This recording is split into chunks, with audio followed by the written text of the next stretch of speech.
Bismillahirrahmanirrahim. Assalamualaikum warahmatullahi wabarakatuh. Alhamdulillah wassalatu wassalamu ala rasulillah wa ala alihi wa ashabihi wa man wala. Rabbi syrah li sadri wa yassir li amri wa hal 'uqdatam min lisani yafqahu qawli. Pemirsa rahimakumullah, mari kita lanjutkan ke bahasan kita, kajian kita tentang al-hikam atau kata-kata hikmah yang menginspirasi. Pada pagi hari ini kita lanjutkan dengan kata hikmah yang ke-51 yang berbunyi Bismillahirrahmanirrahim. Man dzakaral maniyata nasyal umniyata. Barang siapa yang mengingat kematian, dia pasti lupa akan angan-angannya. Ini luar biasa. Jadi orang yang sadar bahwa kematian bisa menjemput kapan saja, dia tidak akan terlalu banyak berangan-angan yang gede-gede, yang muluk-muluk. Pasti dia lebih mempersiapkan amal-amal kebaikannya daripada memburu angan-angannya. Yang kedua, man ra'a masaiba ghairihi hanat masaibuh. Barang siapa yang melihat musibah, bencana, kesulitan yang menimpa orang lain, maka musibah-musibah yang menimpa dirinya terasa tidak ada apa-apanya. Sebab orang lain mungkin lebih banyak menderita daripada kita, lebih tidak berdaya daripada kita, lebih tidak beruntung daripada kita. Sehingga kemudian dia akan bersyukur, oh alhamdulillah saya masih lebih mudah daripada dia, lebih beruntung daripada dia.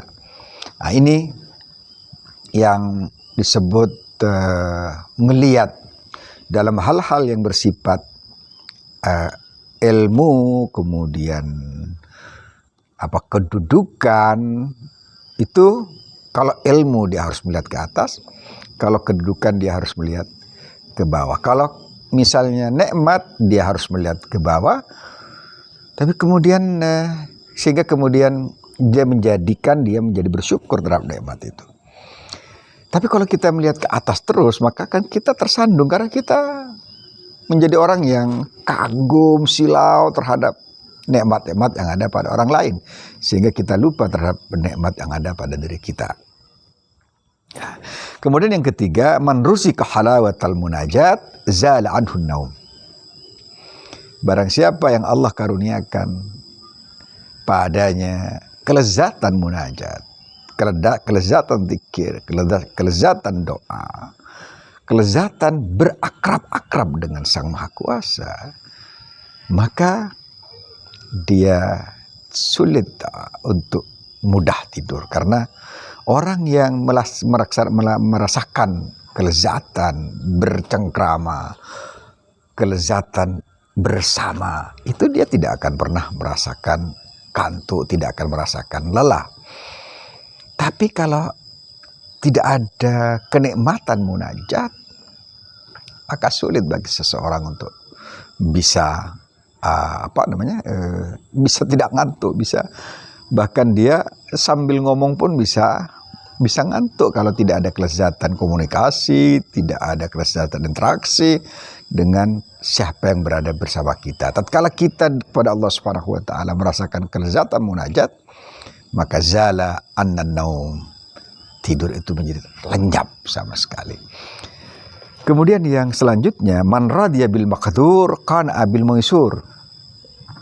Barang siapa yang ridho dengan apa yang Allah takdirkan, maka yang sedikit apa yang ada pada dirinya dia akan qana'a, ridho dengan apa yang diberikan Allah Subhanahu wa taala. Dan orang seperti ini tetap akan bahagia. Dia tidak akan pernah terlalu banyak menuntut, tidak perlu ngoyo-ngoyo banget, karena dia tahu bahwa ada takdir yang telah ditentukan untuk dirinya.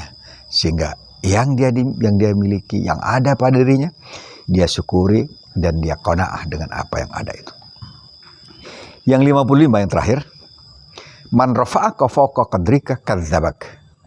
Barang siapa mengangkat kedudukanmu di atas kemampuanmu, ia telah mendustaimu. Maksudnya adalah ada orang yang mengangkat kita sampai sampai batas yang sebenarnya kita sendiri merasa malu untuk diangkat-angkat seperti itu ya.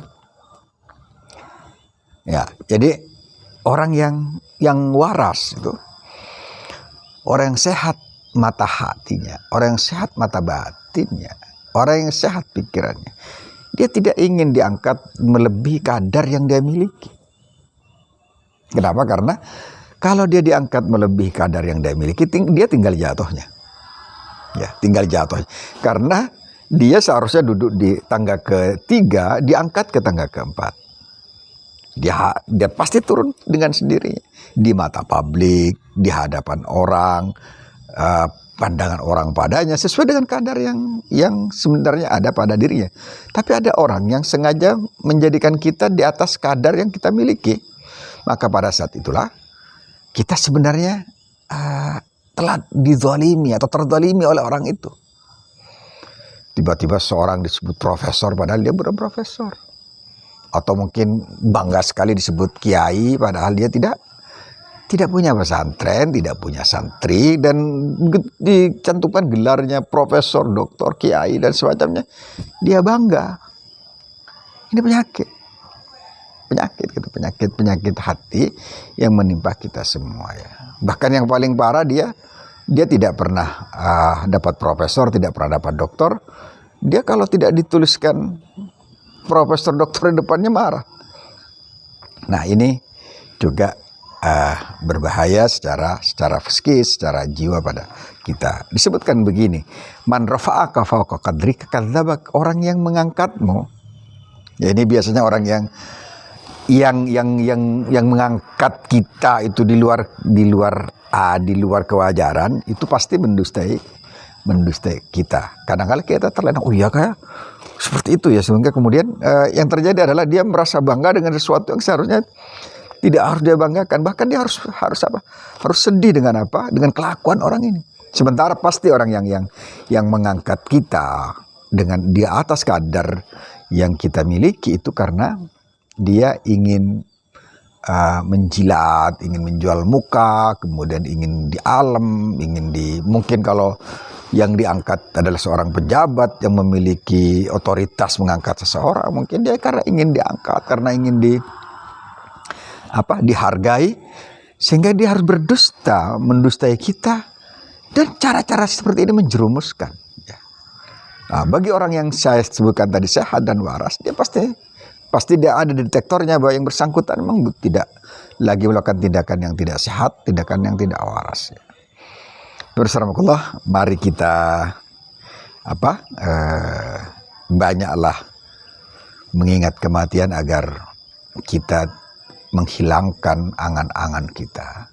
Lihatlah pada orang-orang yang ditimpa musibah besar, sehingga musibah yang kita hadapi, yang kita terima, yang Allah berikan pada kita terasa ringan. Kemudian mari kita merasakan munajat, lezatnya munajat kepada Allah Subhanahu wa taala, sehingga rasakan untuk kita menjadi hilang. Relalah dengan apa yang Allah takdirkan pada kita, sehingga kita kemudian puas dengan apa yang Allah berikan, walaupun itu mungkin di pandangan orang tidak terlalu banyak, tapi bagi kita nikmat Allah yang sedikit itu menjadi sangat-sangat nikmat karena kita menjadi orang yang bersyukur terhadap nikmat itu. Kemudian kalau ada orang yang mengangkat kita lebih dari kadar kita, percayalah bahwa orang itu lagi mendustai kita dan menjerumuskan kita, dan dia pasti pamrih dengan kelakuannya yang bukan menjadikan kita lebih terhormat, tetapi kita hancur gara-gara diangkat pada porsi dan proporsi yang salah dan keliru, serta menjerumuskan kita dengan kedustaan yang dilakukan oleh yang bersangkutan. Qulu qawli hadza. Assalamualaikum warahmatullahi wabarakatuh.